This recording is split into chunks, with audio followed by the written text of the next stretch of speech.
Este é o canal Domingo às 9 e eu sou seu irmão em Cristo, Otonel Teodoro, da Igreja Evangélica Assembleia de Deus, na cidade de Paysandu, no estado do Paraná.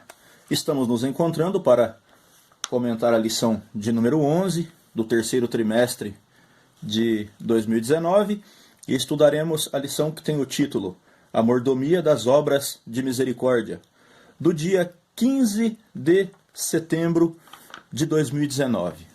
Eu quero te fazer um pedido especial nesse vídeo.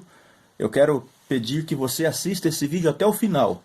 Eu serei curto para que você possa apreciar todo o conteúdo desse vídeo, pois eu tenho uma palavra muito especial para você através desta palavra que a revista vem trazer sobre obras de misericórdia, as obras que Deus espera que façamos.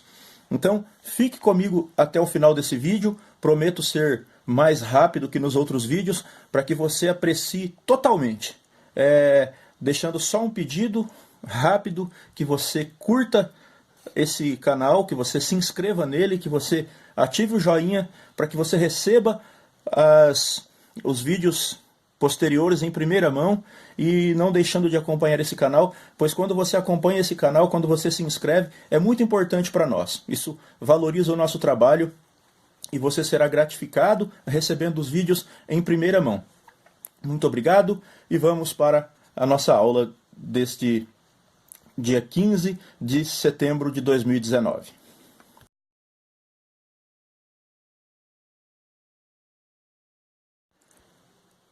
O texto áureo desta lição se encontra em Tiago, capítulo 2, e versículo 19, e diz assim: Porque o julgamento será sem misericórdia para quem não agiu com misericórdia, mas a misericórdia triunfa sobre o julgamento. Eu quero dizer algo para você. Eu muitas vezes, nas minhas experiências como professor de escola dominical e como superintendente que fui já ao longo de 5 anos na superintendência de escola dominical, eu posso dizer que muitas vezes eu me peguei com algum texto da revista, e em cima deste texto eu preparei a aula toda. Por quê? Porque a lição é muito profunda, ela tem muito conteúdo, e muitas vezes o professor se apaixona por uma parte ali desse assunto e não consegue descolar dali mais, e acaba que a lição fica em torno daquele detalhe ali. E esta lição de número 11 me aconteceu isto. Eu, ao estudar ela, eu me peguei com esse texto áureo que é maravilhoso e profundo. Então, todo o meu comentário será em cima deste texto áureo. E este texto áureo é a chave da lição toda. Você entendendo o texto áureo, você saberá o que o escritor da lição, pastor Elinaldo Renovato, quer passar para nós, professores e alunos da escola dominical, com esse conteúdo da lição de número 11. Então, será um comentário breve, mas de uma profundidade muito grande. Então, vamos comigo até o final e vamos lá. Esse versículo é o inverso daquilo que diz em Mateus 5,17, que lá em Mateus 5,17 diz assim: Bem-aventurado os misericordiosos, porque eles obterão misericórdia. Ou seja, aquele que é misericordioso alcança misericórdia. Já este versículo de Tiago capítulo 2, versículo 13, ele tem já um julgamento nele mesmo para aquele que não é misericordioso. Pois diz assim: o julgamento será sem misericórdia para aquele que não agiu com misericórdia. Então, já é uma sentença para aquele que não age com misericórdia. Então, é o inverso de Mateus capítulo 5, versículo 17, lá aquele versículo das bem-aventuranças. A misericórdia praticada pelo crente dá proteção em relação ao julgamento. Não que as obras tenham poder para salvar, mas Tiago também diz que a fé sem obras é morta. Então, o que acontece aqui é o seguinte: a misericórdia praticada pelo crente dá um descanso para o crente em relação ao julgamento. Porque, voltando no texto áureo, ele diz assim: será sem misericórdia para quem não agiu com misericórdia. Então, aqueles, voltando também para Mateus 5,17, fala assim: Bem-aventurados os misericordiosos, ou seja, bem-aventurado aquele que estendeu a mão para alguém, porque eles alcançarão misericórdia. Qual misericórdia é essa que ele vai alcançar? É a misericórdia de Deus. Ele alcança a misericórdia de Deus, porque ele foi misericordioso. E no decorrer aqui a gente vai chegar a pontos do que Deus espera daquele que é salvo em Cristo, que é nova criatura. Vamos lá. Tiago diz que a fé sem obras é morta. E olha o que ele diz aqui em Tiago capítulo 2, versículo 26. Assim como o corpo sem espírito está morto, a fé sem obras está morta. Então, aquela pessoa que diz, me converti em Cristo Jesus, ele tem que praticar as boas obras. Aqui na lição fala sobre as obras de misericórdia, ter compaixão pelo seu próximo. E também, Tiago exemplifica essa expressão em Tiago 2:8. Olha só o que acontece aqui, em Tiago 2:8. Se observais a lei do reino, como está escrita na Escritura que ordena, amarás ao teu próximo como a ti mesmo, então estás agindo bem. Ou seja, quando observamos a Escritura e entendemos que devemos amar o nosso próximo como a nós mesmos, estamos agindo bem. Então o que é que acontece aqui? Ao ver nosso semelhante em necessidade, precisamos agir como se fôssemos nós mesmos. É isto, amar o nosso semelhante como a nós mesmos. É sentir a mesma dor que ele está sentindo. Olhar para ele e dizer assim, poderia ser eu nessa situação. E como eu me sentiria se alguém não estendesse a mão para mim na hora da minha necessidade? Ou, como eu me sentiria se alguém estendesse a mão para mim na hora da minha necessidade? São dois extremos. Como eu me sentiria sem receber a mão amiga? E como eu me sentiria recebendo a mão amiga? Então, nós temos que olhar para Tiago, capítulo 2 e versículo 8, e observar a lei do reino dessa forma. Amo o meu próximo como a mim mesmo. Então estou agindo bem. Isto é o que o apóstolo Tiago fala. Então nós temos que observar esses detalhes. Como estamos olhando para o nosso próximo? Estamos olhando para o nosso próximo com desdém? Ou estamos olhando para o nosso próximo que está necessitado e amando a ele como amando a nós mesmos? Passando as mesmas dificuldades e sentindo as mesmas dores dele. Nós temos que chegar aonde ele está e sentir o que ele está sentindo. Este é o mandamento que Tiago deixa neste versículo 2 e 8 da sua epístola. As obras, elas não têm suficiência para salvar, mas todo salvo em Cristo tem que praticar o bem e sem olhar a quem. Isso tem que estar no cristão. Por quê? Porque Jesus Cristo fez o bem. Deus fez um grande bem para a humanidade. E já chegaremos nesse detalhe. Um cristão não deve negar nem o alimento espiritual e nem o auxílio material ao desamparado.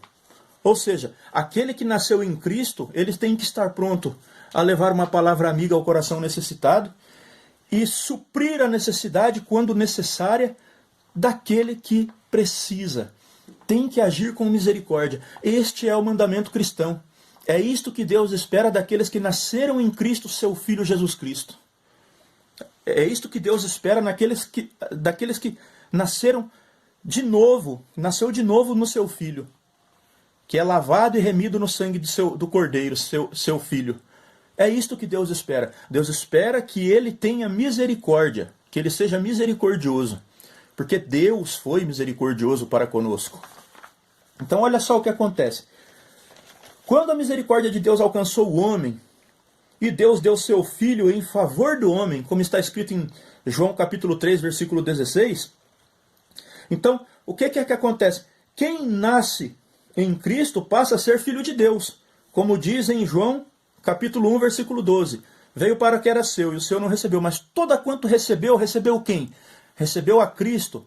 Deu-lhes o poder de serem feitos filhos de Deus. Então, o que é que acontece? Quando essa pessoa é feita filho de Deus, aos que crê no nome do seu Filho, Deus espera que este novo homem produza em si mesmo, pelo seu próximo, a mesma misericórdia que Deus sentiu para com ele. Deus sentiu uma misericórdia muito grande por mim. E é assim que diz. Porque Deus amou o mundo de tal maneira. Que amor é esse de tal maneira? É tão grande que a única forma de se expressar é de tal maneira. É grande demais. É insondável, é incalculável, é inenarrável. Este amor que, quando diz ele tal maneira, a ponto de dar o seu Filho unigênito, para que todo aquele que nele, seu Filho, crê, não pereça, mas tenha vida eterna. Foi assim que Deus nos amou. Então ele espera que nestes nascidos em Cristo, naqueles que crê no nome do seu Filho, esse mesmo sentimento que Deus teve pelo homem, esse mesmo sentimento nasça dentro dele e ele tenha misericórdia do seu semelhante. Então, o que foi que aconteceu? Por que é que Deus espera que o homem produza em si a misericórdia, a mesma que Deus teve por ele? Por quê? Porque o primeiro homem, Adão, ele foi criado imagem e semelhança de Deus, como diz lá em Gênesis capítulo 1, versículo 26. Façamos o homem conforme a nossa imagem e conforme a nossa semelhança.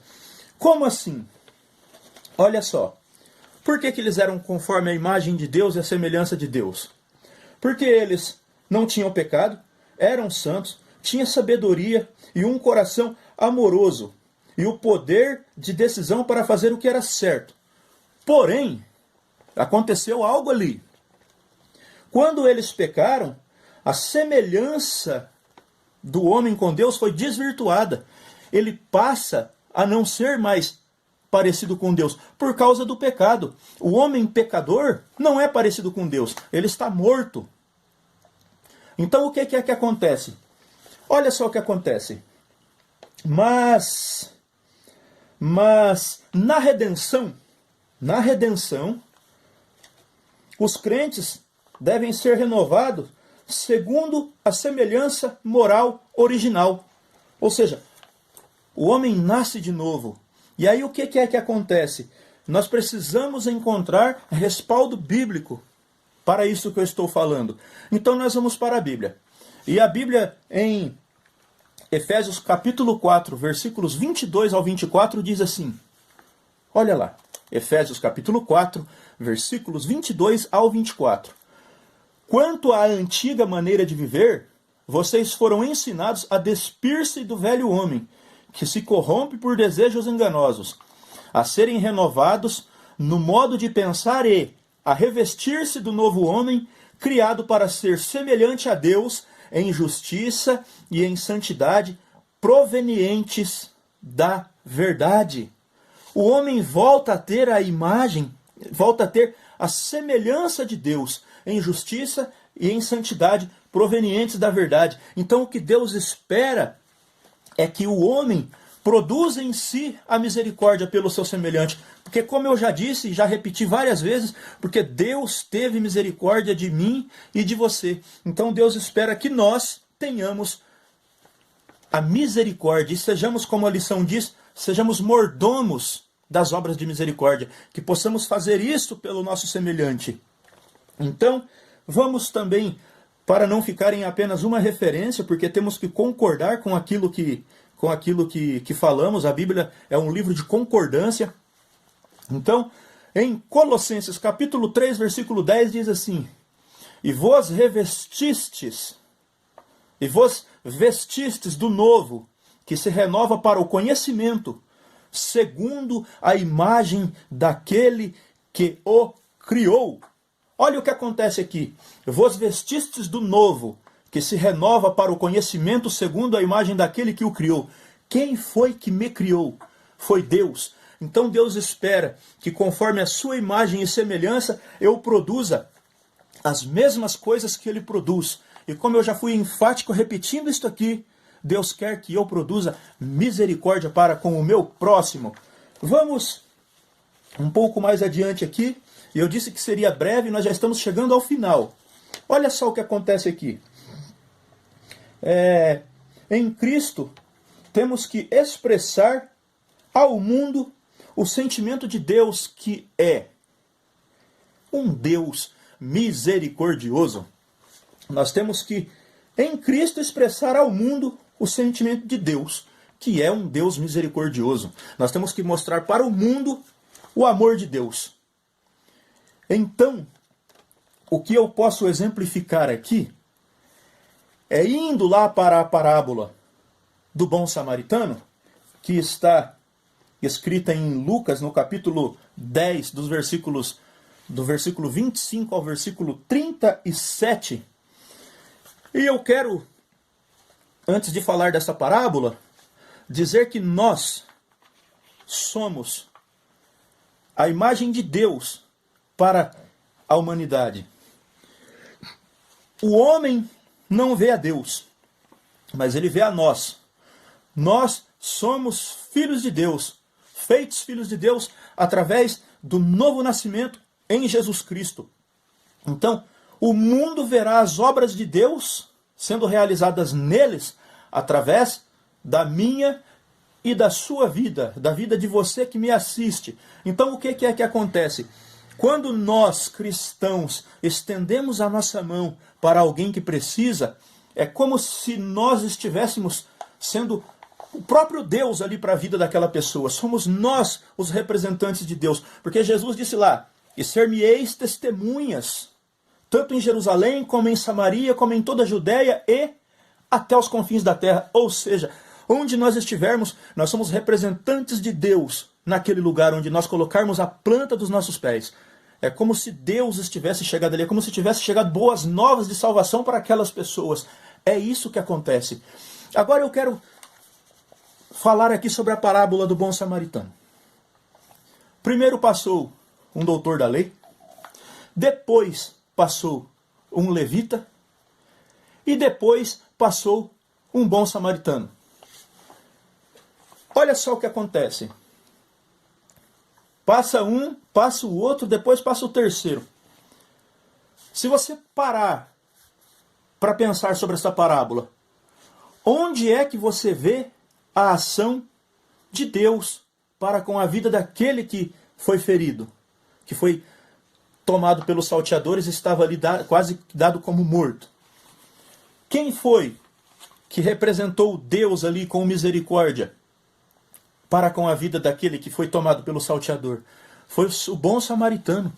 Ele não apenas viu a situação e passou de passos largos. Não, ele viu a situação e parou e ajudou.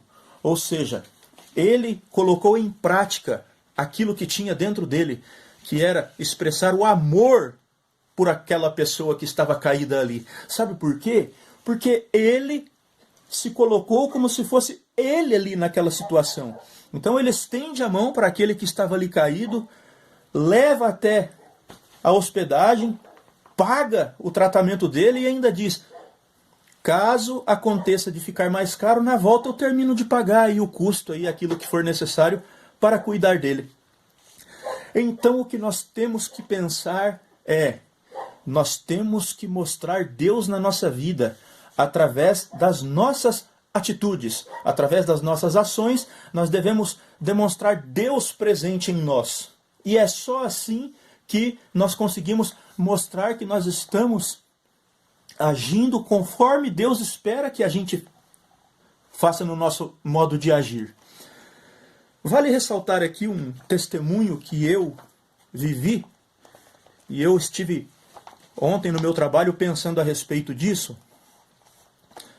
e que isso sirva para crescimento espiritual da sua vida espiritual, que você possa crescer espiritualmente com isso que eu vou contar para você.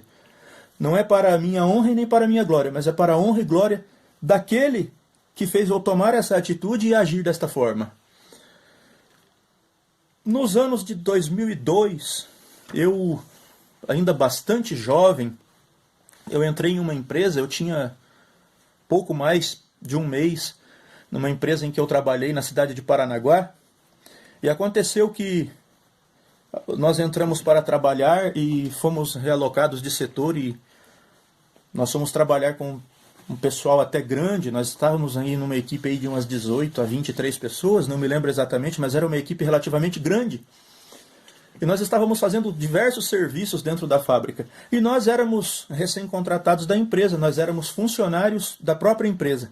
E nós tínhamos, junto com essas tantas pessoas, vamos dizer aí que meio a meio, era uma equipe de uma empresa terceirizada.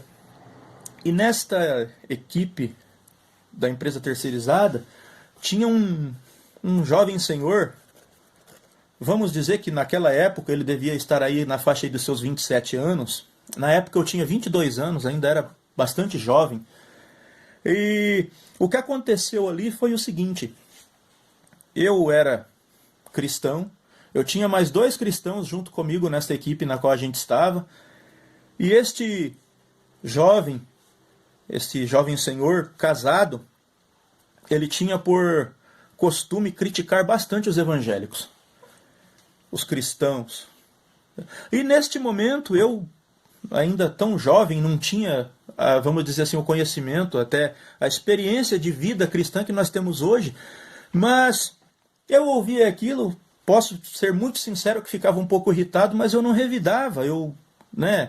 A gente não pode tomar as dores por uma situação assim. A gente tem que sofrer por amor a Cristo. Está falando, deixa falar. Porque nós temos muito a ganhar quando a gente apenas ouve. Em uma equipe muito grande, a gente não vai conseguir se sobressair. Então a gente fica ali perseverante, fica ali quietinho e deixa eles blasfemarem. Deixa falar o que quiser. Não tem problema. Pode falar o quanto quiser. Porém, este jovem senhor, e eu não vou recordar nunca o nome dele, eu só consigo me lembrar aqui que chamavam ele de Baianinho. E disso eu lembro que ele era do norte do país, e eu me lembro que chamavam ele de Baianinho. E o que aconteceu ali foi o seguinte: em um dia de sexta-feira, no dia do pagamento da empresa, eles foram até, como eu posso dizer aqui, são várias regiões do Brasil na qual eu alcanço, mas eu preciso falar assim, eles foram até casa de prostituição, casa de meretrício, vamos dizer assim, onde estavam as prostitutas. Tem um lugar que chama de casa noturna, zona, cabaré, eu não sei exatamente qual é o nome que é usado onde você neste momento está assistindo, mas era casa de prostituição. E eles saíram do trabalho e foram até uma casa de prostituição. Foram lá em 8 a 10 pessoas e o Baianinho foi junto. E o que aconteceu neste caso foi o seguinte: os outros gastaram lá relativamente pouco na casa de prostituição, mas ele se inflamou com aquilo ali e na orgia da noitada ele gastou todo o salário que ele tinha recebido. Ele voltou para casa sem nada. Ele perdeu todo o seu salário naquela noite de sexta-feira na casa de prostituição. É aí o que foi que aconteceu? Passa o sábado, passa o domingo, e ele vem trabalhar na segunda-feira. Quando ele chega no trabalho na segunda-feira, aqueles amigos que foram com ele até este local, começaram uma sessão de algazarra sem fim a respeito daquilo que o pobre ser humano tinha feito na casa de prostituição.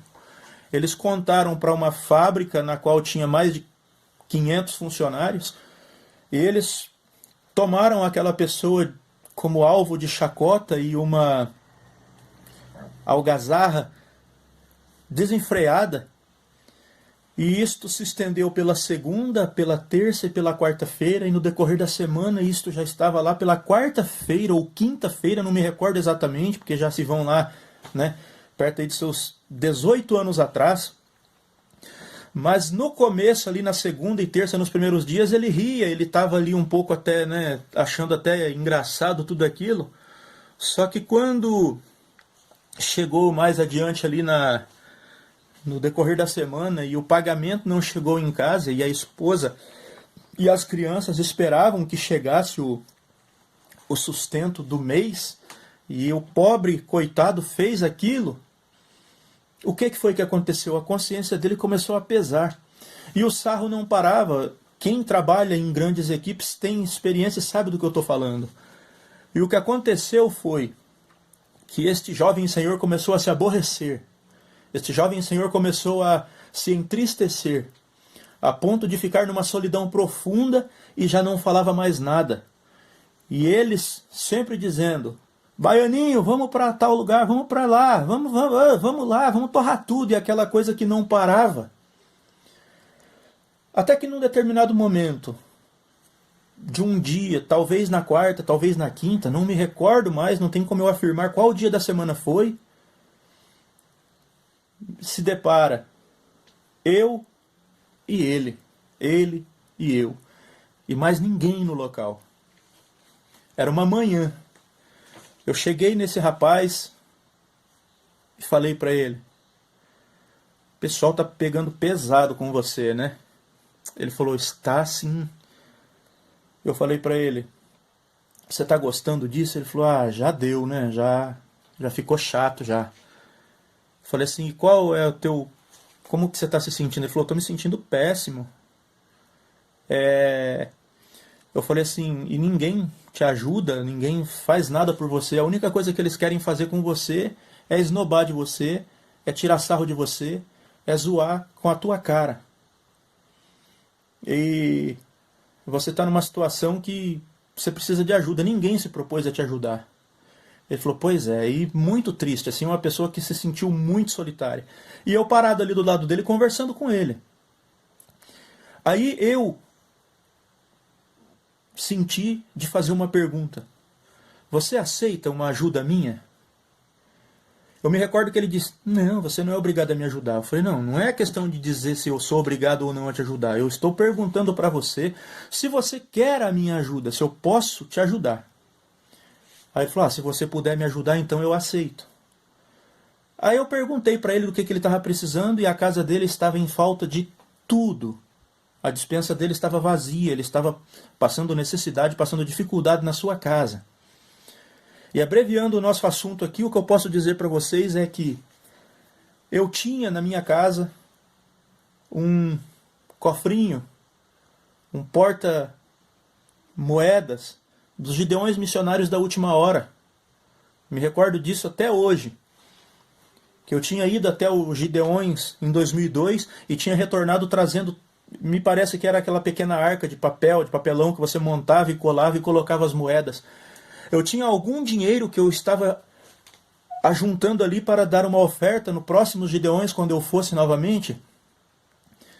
E dali eu tirei uma ajuda para aquele rapaz. Fui até o supermercado, comprei algumas coisas e levei para ele. E ainda ajudei esse rapaz comprar o botijão de gás. Eu me recordo exatamente disso.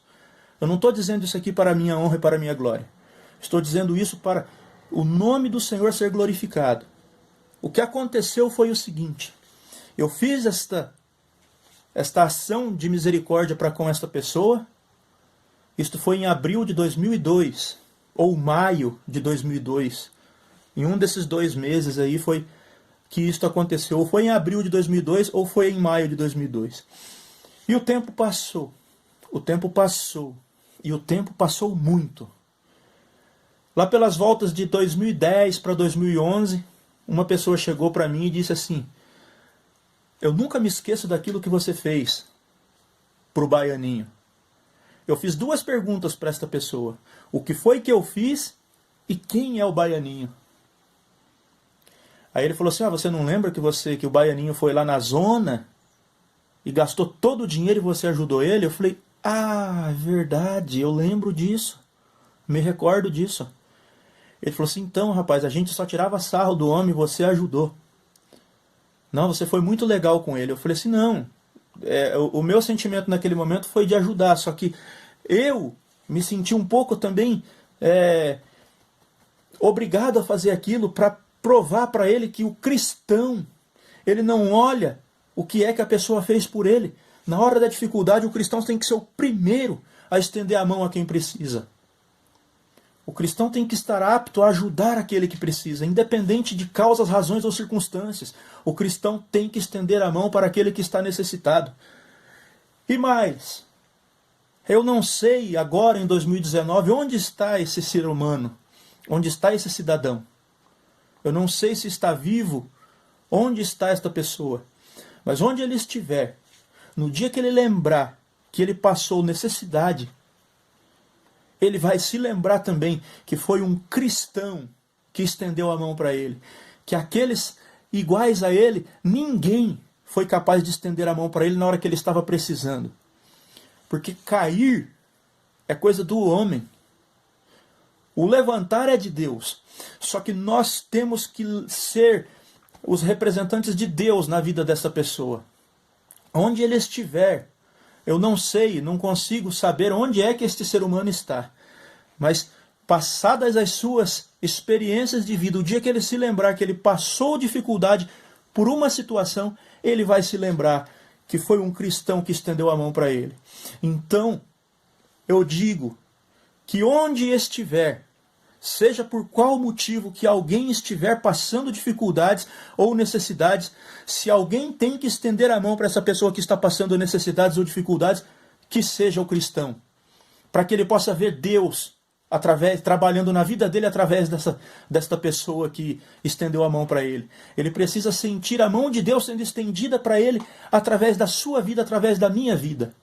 Este é o meu relato que eu deixo nesta lição 11 para o nosso crescimento espiritual. Durante esta semana eu pude me lembrar dessa experiência vivida por mim. Nós devemos ajudar o nosso semelhante independente daquilo que ele nos fez, independente daquilo que ele praticou contra nós.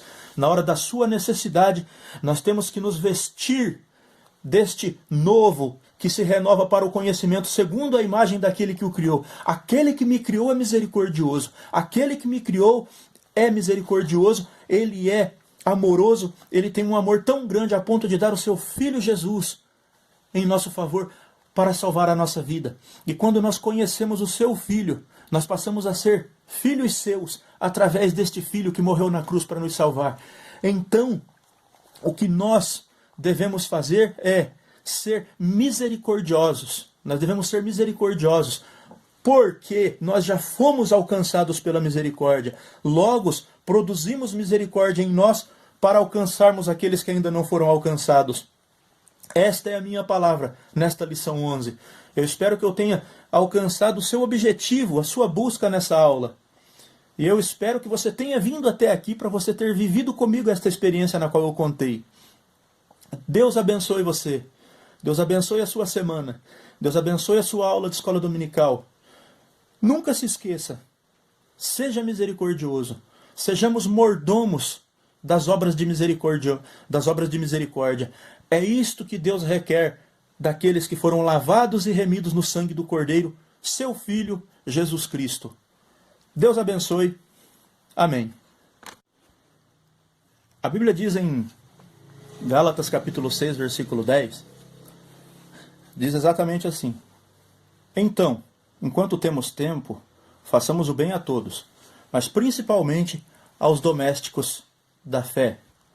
Isto quer dizer que temos que ajudar a todos, mas principalmente aos domésticos da fé.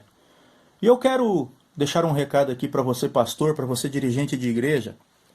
Se você estiver precisando de púlpitos, você estiver reformando a sua igreja, ou se está na hora de trocar o seu púlpito, eu quero que você procure no Facebook os Púlpitos Fernandes.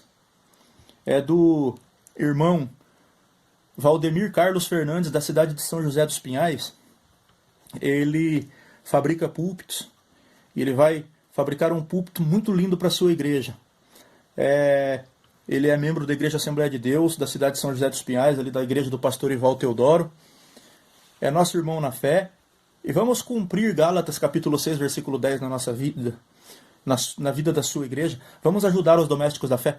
Liga para ele, fala com ele, faz um orçamento A gente diz aquele orçamento sem compromisso, mas, né, interessado em obter o produto do irmão Valdemir.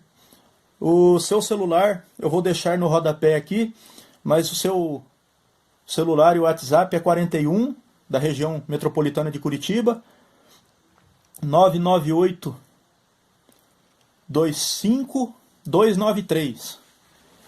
941 998 25 293.